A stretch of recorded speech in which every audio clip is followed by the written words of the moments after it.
বনগাঁয় প্রার্থীর সমর্থনে বামপন্থী শিক্ষক সংগঠনের কর্মীরা এদিন প্রার্থীকে সাথে নিয়ে বিভিন্ন এলাকায় প্রচার করলেন তারা।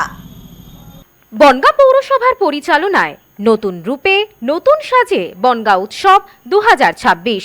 মেলায় বিজ্ঞাপন ও স্টল বুকিং এর জন্য ফোন করুন বিশু ঘোষ 9733630326, ঋত্বিক ঘোষ 9734827383 এই নম্বরে।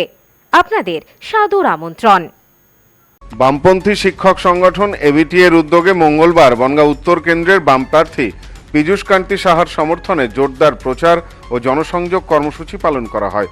এদিন সংগঠনের শিক্ষক প্রতিনিধিরা আমলাপাড়া, গান্ধীপল্লী, বিএস ক্লাব সহ বিভিন্ন এলাকায় ঘুরে ঘুরে মানুষের কাছে পৌঁছে যান। বামপন্থীদের পক্ষ থেকে সমর্থন চেয়ে আবেদনও জানানো হয়। সংগঠনের বনগাঁ সাধারণ সম্পাদক শিক্ষক নেতা সুজিত দাস বলেন, রাজ্যের বিভিন্ন প্রান্তে তারা সক্রিয়ভাবে প্রচারে অংশ নিচ্ছেন এবং সাধারণ মানুষের কাছে বামপন্থীদের পাশে থাকার আহ্বান জানাচ্ছেন।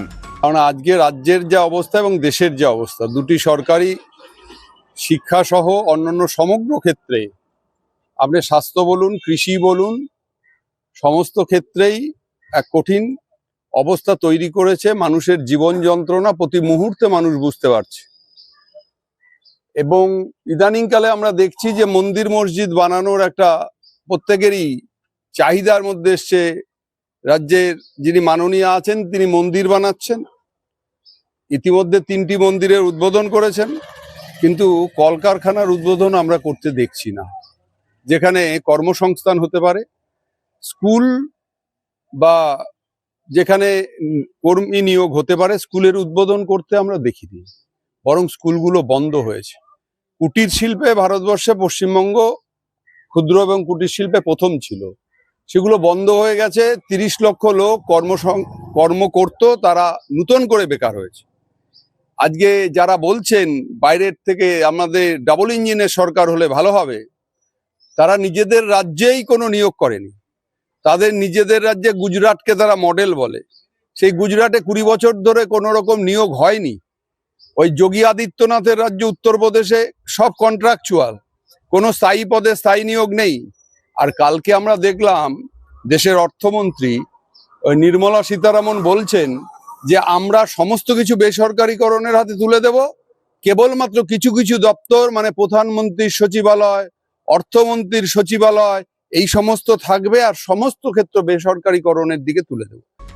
অন্যদিকে প্রার্থী পীযূষ কান্তি সাহা বলেন, দলগতভাবে মানুষের দাঁড়ে দাঁড়ে পৌঁছে তারা নিজেদের বক্তব্য তুলে ধরছেন।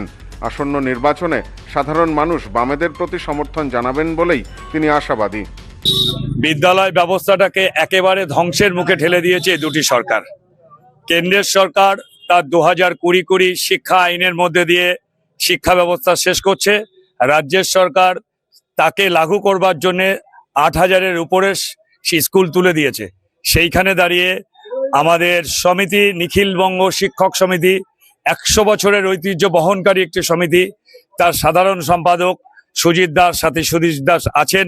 উনি আরো বলবেন যে এই পরিস্থিতিতে দাঁড়িয়ে শিক্ষকরা যদি রাস্তায় না নামে, তাহলে দাঁড়িয়ে সমাজ ব্যবস্থাটাকে রক্ষা করা যাবে না।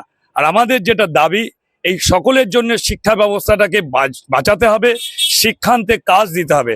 সেই জায়গায় দাঁড়িয়ে আমরা সমিতিগতভাবে আমার জেনারেল সেক্রেটারির উপস্থিতির মধ্যে দিয়ে আজকে বনগাঁ শহরে সমস্ত জায়গাতে আমরা যাচ্ছি মানুষের। Bureau report, news no man's land, Bongaon. Sampriti guest house, hotel and restaurant. সমস্ত আধুনিক সুবিধাযুক্ত AC double bedroom, standard double bedroom, twin bedroom, deluxe double bedroom. আমাদের হোটেলেই রয়েছে বাঙালির খাবার সহ মাল্টি কুইজিন রেস্টুরেন্ট। শহরের মধ্যে অথচ সম্পূর্ণ নিরাপদ পরিবেশে থাকা খাওয়ার একমাত্র ঠিকানা Sampriti guest house, hotel and restaurant, Chakdah road, টবাজার, বনগাঁ। ফোন 03215257603।